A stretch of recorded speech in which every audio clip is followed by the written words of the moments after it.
What's good, sports gamers? And with college football dynasty mode back in our lives, gamers everywhere are trying to offer their firstborn to get that 5-star recruit once again. So with that, I'm going to be going over some tips and tricks you should know with recruiting in college football 25. I'm Chris from Sports Gamers Online, and alright, let's get it.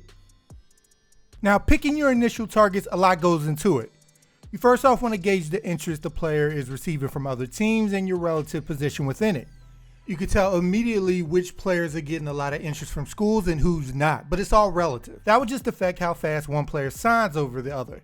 So first off, it may say you're 8th on the list, but if you look at it, you're really tied for 3rd or 4th, and the first place team's bar really isn't that far away from you, so there may be an opening here when the surface numbers say no. Or you could be 3rd, but every team's meter is almost full already, so you're going to be dealing with a bunch of competition very fast and might waste resources until he signs. A bigger school might be able to fight that battle, but a smaller one, you got to play the numbers and know when to quit.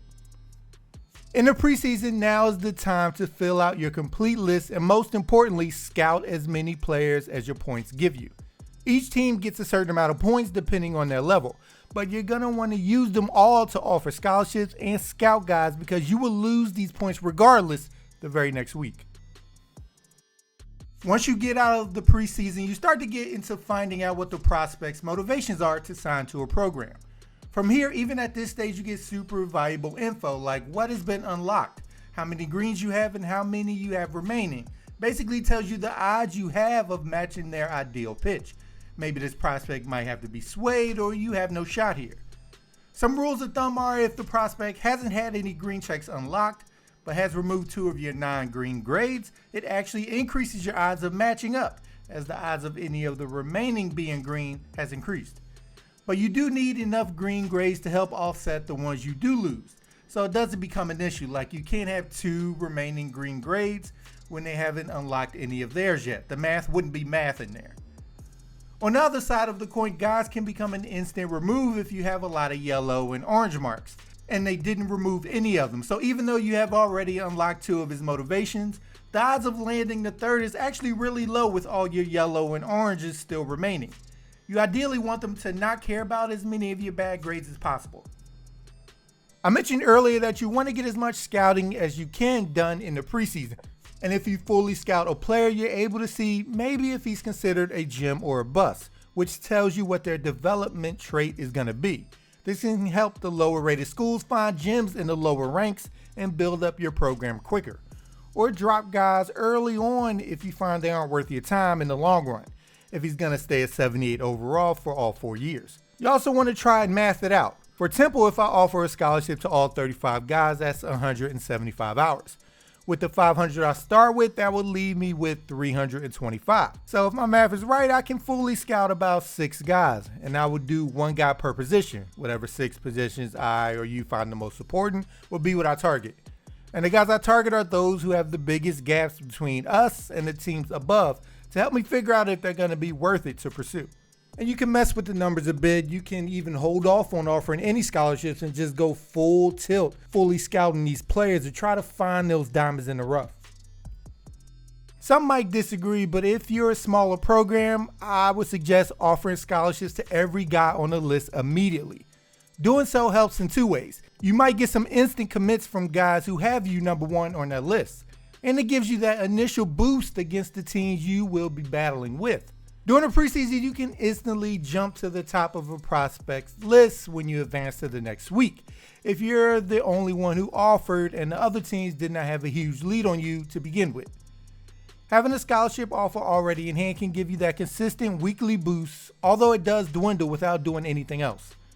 And you can quickly offer all 35 of your targets a scholarship by sorting by guys who have not been offered a scholarship, and you can just quickly go down the list automatically as each one disappears. And offering a scholarship to them so early lets you schedule a visit as soon as it's able to. And you may get the rare instant commit without ever having to do anything else with them. So you have 35 spots to fill on your target list. For me, I like to spread it pretty evenly across the 10 positions. So 3 quarterbacks, 3 running backs, 4 wideouts, 3 tight ends, 4 offensive linemen, 4 D linemen, 4 linebackers, 4 corners, and 3 safeties, and 3 kickers. because it looks nicer and helps me make sure my classes are, or I'm at least trying to be somewhat even, instead of, oh, I have no safeties because I didn't recruit any type situations. Now, I didn't realize how important scheduling a visit is for your chances of a commitment. A lot of times it's basically been the hammer to close the deal for me. Or in this instance, probably why I lost the prospect. Why did I have to schedule a visit versus Ohio State? Why? Now, you want to schedule your visits as soon as possible for those prospects who are moving through their lists at light speed, as you will lose these visitation opportunities because that game has passed.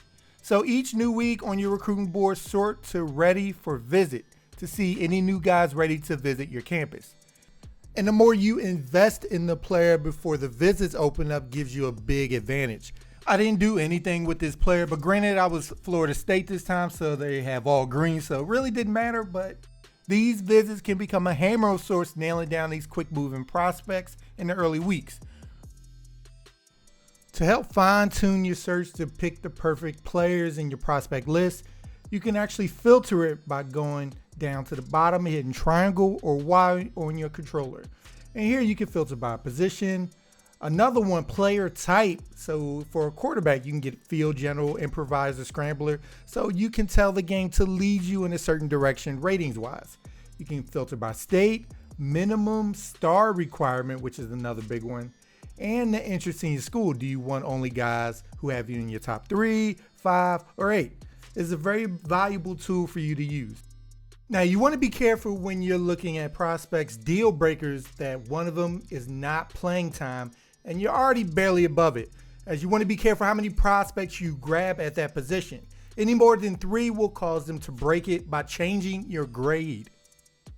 Now, when a player has gotten away from you and has committed to another program, you can remove him from your recruiting board by holding triangle on PlayStation or Y on Xbox to open that spot back up for another potential ad. You want to keep your list filled often. Now, this is strictly if you're a lower tier school, but if you're battling for a prospect and you notice a little yellow M or red A on the list, if they offer a scholarship or their interest meter has moved even an inch in week 1, save your points and immediately take that player off your list. The biggest advantage they have working in their favor is right off the bat being able to allot 65 hours to prospects, while a normal lower level squad can only do 50. So you will frequently run into situations where you emptied everything into this player and you just watch your lead slowly disappear as you can't do anything and they have the extra hours to spare. Now, as you develop your coach, one of the most important benefits you will receive is the recruiting boost, which boost gives you less time to scout different positions, getting more hours instead of the 50 to recruit different guys in position groups, or even becoming a more sexy option right off the bat. So as soon as you start to gain stats and win games, immediately run in here to get your upgrades to help with recruiting. During week 1, you can tell a lot about your chances of getting a prospect if you notice a school has shot up a crazy amount. It may be time to jump ship and get your points back, or you sending the house was basically laughed at because you got jumped by 2 teams. The speed at which a team's meter moves tells you how fast they could commit if you don't step in if you have more ammo to use. If you're trying to schedule a visit with a prospect who is already in their top 5 stage, and the earliest date you can schedule is 5 weeks in the future, don't waste your time. He will have signed with somebody by then. When starting out, each program has a pipeline influence level. Your pipeline level will range from 1 being the worst to the highest of 5. And this boosts your initial interest to the recruit and how impactful your pitches are to them. And you're going to want to take advantage of your strong areas, even if the max rating is a 3, by heavily recruiting the guys in these spots as you have high initial interest based off that fact alone. It's better to use all the influential moves you intend on using all in the same week, so that full alignment is used each week, and doing so can even cause that prospect to take an extra week to make a decision. A way to save on hours is combining all 3 non-sit-in-the-house pitches to save you 10 hours and still give you a chance of signing a prospect if you can combine it with a well-timed school visit. When you reach the top 5 of a prospect's list, you can start selling the player on your program, and the effectiveness is determined by what categories you're good at that the prospect also cares about, with the idea of you wanting to grade out well in the 3 green check marks each prospect has, which are called the ideal pitch. When you soft sell, hard sell, or sway, you're talking to them about 3 particular sections of your program. And you want all 3 to be a green checkmark with a not trash grade beside it. That's the goal. And the work should have been done by you interacting with them up to this point to tell you if this player is worth it and deciding if you're a good match for each other. If you barely talk to them, you will barely know anything about them. So it's key investing the hours in early to let you know if they are a good fit. If they vexed out the only 2 grades you scored an A in on their first unlock, yeah, it might not work out. But one trick is you can guess depending on how hyped the prospect is. One may lean to get into the NFL if he's a 4 or 5 star prospect, while a lower ranked one will care more about being near home to give you a better guess on the ones you haven't unlocked. Soft selling the prospect will give you an okay amount of influence in your pocket if you choose the correct pitch to that player. This is the safe bet when you already know their motivation. Hard selling gives you the most influence of the 3 when choosing the correct pitch, but if you haven't unlocked all 3 yet, it gives you plenty of risk as well if you choose wrong. This is a Hail Mary type of move if you haven't done your homework yet. And swaying is best used when your school and what the player is looking for does not match. This can help you change some of their reds to greens, and if you actually pull it off, this will unlock another ideal pitch for you to pitch to them. And maybe create another combination if the new ones you got him to flip to create their own ideal pitch with some of the original motivations. Sorry, sports gamers, I hope this video was able to help you out. And if you like the content we provide, make sure to subscribe to Sports Gamers Online for more College Football 25 content. And once you're with us, hit that bell icon at the bottom so you don't miss anything we put out. All right, people, I'm Chris. Thank you all for watching, and be good, y'all.